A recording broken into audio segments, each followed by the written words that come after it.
só para acrescentar, na parte da mediunidade, na área espírita, é claro que você tem os estudos clássicos da literatura do Allan Kardec, clássicos, né? Seja o Livro dos Espíritos, o Livro dos Médiuns e tal. Mas na área espírita, você tinha vários autores, na mesma época do Kardec, que produziram obras incríveis. Leon Denis, Gabriel Flammarion, não, desculpe, Gabriel Delany, Camille Flammarion e o Ernesto Bozano, que não era espírita, mas era amigo do pessoal, e os livros dele saíram aqui pela Federação Espírita Brasileira. E o Ernesto Bozano tem um livro, cara, que se chama Animismo e Espiritismo, em que ele compara os fenômenos. E tem um livro do Alexander Nikolaev Aksakov, publicado, acho que entre 1901 e 1903, que se chama Animismo ou Espiritismo, que também, 2 volumes, que bate bem essa questão do que é anímico, o que é mediúnico, incluindo saídas do corpo em alguns capítulos, tá? Na Umbanda, você tem coisas de literatura de saída do corpo, por exemplo, no W.W. da Mata e Silva, o livro Umbanda e o Poder da Mediunidade, de 1978, onde tem um capítulo que ele sai do corpo com o Exu, cara, para desmanchar coisa pesada no umbral. Recentemente, tem uma médium lá do Rio Grande do Sul que publica os livros pela Editora do Conhecimento. Ela tem um nome do leste europeu que eu não me recordo agora. Tem um livro ótimo chamado Enquanto Dormes, sobre saída do corpo no contexto da Umbanda. Tem coisas de vários autores hoje de Umbanda também falando, e a Umbanda hoje está com muito mais literatura do que no passado. Você tem a Umbanda esotérica, lá do W.W. da Mata e Silva, depois do Rivas Neto. Tem a Umbanda à moda do Rubens Saraceni, com todo o trabalho dele, modernamente o Alexandre Comino, que trabalhou com ele, e tantas outras abordagens de Umbanda, que começa a falar de saída do corpo num ponto, a mediunidade no outro, dentro de um outro contexto, mas falando daquilo. E eu estou citando o Espiritismo e a Umbanda, que é onde a literatura mediúnica ela teve mais fluência do que na parte hermética ou teosófica, onde não tem quase nada sobre isso. E encontra-se também relatos de mediunidade nos textos orientais? Não, mediunidade não. O que você vai encontrar, saídas do corpo, tá?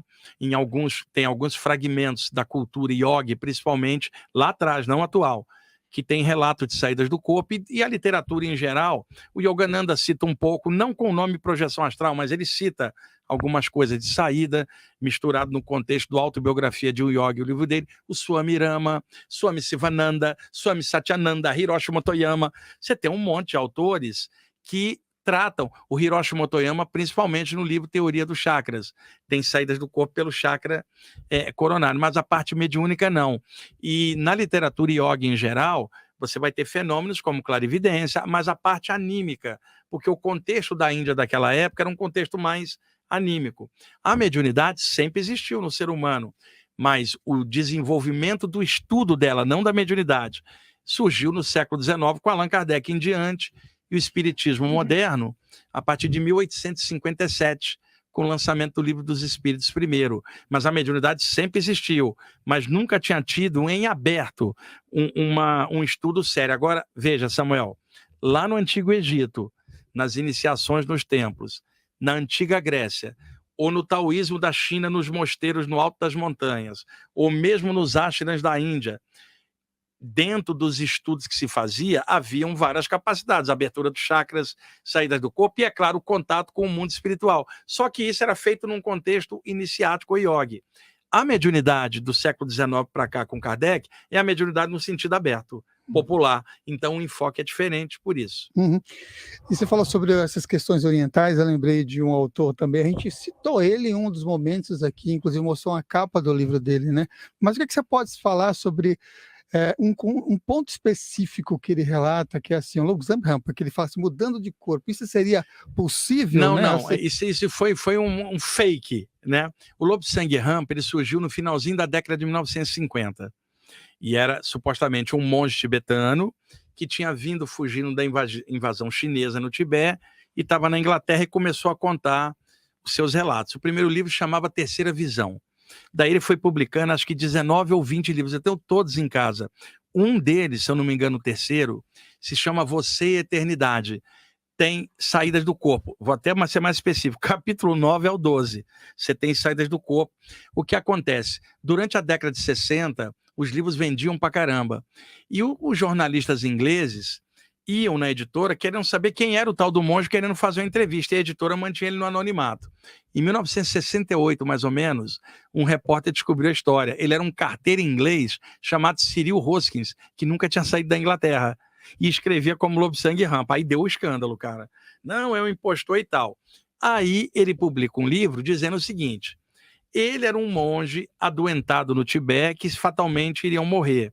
Cyril Hoskins era um carteiro que estava entediado e queria se matar na Inglaterra, durante uma saída do corpo. Cyril fora, Lobsang Rampa falou: já que você quer morrer e o meu corpo vai morrer, entra no meu corpo e morre lá, e eu entro no teu corpo e vive, e em troca eu conto as iniciações tibetanas. Supostamente foi isso, uma troca de corpos. Samuel, isso não dá por causa do cordão de prata. Como é que você vai desencaixar de um e encaixar no outro? Veja, leva 9 meses para você encaixar, cara, completamente num corpo humano via duplo etérico, tá? E outra, cadê o karma dos dois? Como é que fica, altera isso, tá? Então, fake, ele fez isso para tentar criar, depois ele mudou para o Canadá, cara. Tá? E naquela época, eu era adolescente, eu lia Lobsang Rampa, servia de porta de entrada, mas quando se aprofunda, você vê que aquilo ali é supérfluo, superficial. Agora, vai ao Tibete, pergunta aos tibetanos sobre Lobsang Rampa. Nenhum deles acredita, porque o que ele conta não é típico do Tibete atual, budista, em sua essência, já de vários séculos, desde o Padmasambhava, lá atrás. Mas, de qualquer forma, tem algumas coisas na área psíquica. Então, especulando, Samuel, será que Lobsang Rampa não era uma entidade que passava a informação pelo Cyril e ele não quis dizer que era mediúnico e criou o personagem? Possibilidade. Segundo, ele teria sido Lobsang Rampa numa vida anterior, ele lembrou e criou o arcabouço de romance como se fosse um monge de novo. Quer dizer, possibilidade, que alguma coisa tem ali. Agora, o negócio da troca de corpos também acontece no meio da ufologia. A internet está cheio. É o chamado walk-in, o entrante. Olha, Samuel, eu pesquisei alguns casos desses. Conheci pessoas que se diziam serem extraterrestres, que tinham entrado no corpo, a pessoa tinha ido embora. Nenhuma delas tinha um comportamento diferente antes. Mudava a maneira de falar, era praticamente dupla personalidade. E eu olhava a energia, não tinha mudado.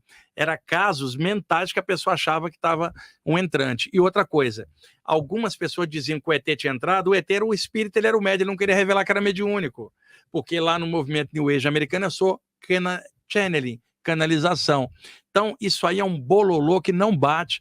E outra, se o extraterrestre quer vir para viver no teu corpo, reencarna, caramba. Tá cheio de gente de outros lugares, reencarnada aqui, reencarna aqui e se vira, cara. Em vez de tentar interagir num processo, eu não acho. Agora, a internet está cheia disso, eu não sou dono da verdade, mas a minha visão é essa. Excelente. Você acabou de assistir a mais um corte da TV Consciência Próspera.